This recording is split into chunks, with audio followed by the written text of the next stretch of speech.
Good evening everyone. Ang question po natin for tonight ay kung ilang contributions ang kailangan para makapag-apply ng SSS salary loan. Kung 1 month salary loan, kailangan po ng 36 posted monthly contributions. 6 sinasabing contributions ay dapat nasa loob ng 12 buwan bago po yung buwan ng pag-file ng loan.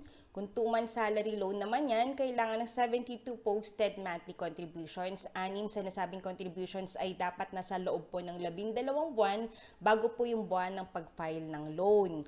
Dapat posted po yung contributions, meaning kapag chinek po ninyo yung inyong SSS online account, makikita nyo po doon yung at least 36 or at least 72 monthly contributions. At dapat posted din po yung required na 6 contributions in the last 12 months prior to the month of application. Halimbawa ngayon po ako nag-file ng 1 month salary loan sa SSS. Dapat sa aking SSS online account may at least 36 monthly contributions na ako at dapat po yung 6 contributions bago May 2023 ay posted na rin. Meaning November 2022 hanggang April 2023 na contributions dapat posted na po yun sa aking SSS account. Tandaan nyo magkasama po yung requirement ng at least 36 or at least 72 posted monthly contributions. Depende po kung 1 month o 2 month salary loan yung a-applyan nyo.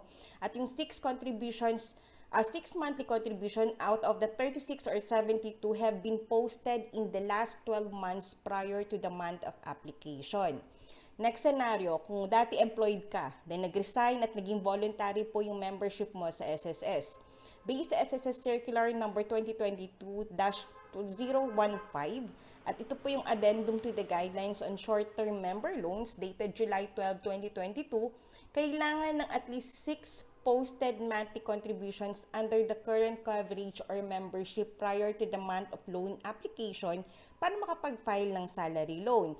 Halimbawa, employed ako last year, then nag-resign ako noong October. Last day ko po sa dati kong employer ay October 30, 2022.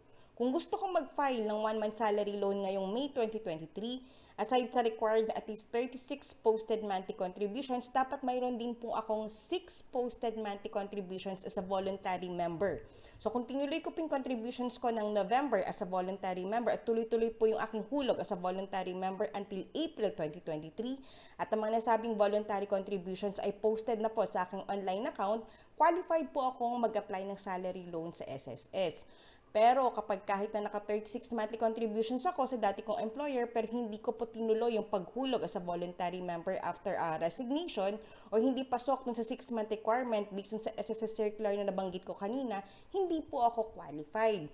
Nang ginagawa po ng iba, kapag nagbabayad, pag hindi po sila qualified, ang ginagawa nila, nagbabayad na lang po sila ng advance na contributions para makapag-salary loan. No, pwede ba yun? Ang sagot po ay hindi. Kasi sabi po ni SSS, yung 6 posted monthly contributions ay dapat binayaran prior to the month of loan application.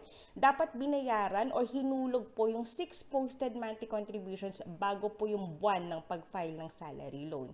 Maraming salamat sa panonood. Hanggang sa susunod na Q&A with Attorney Lou.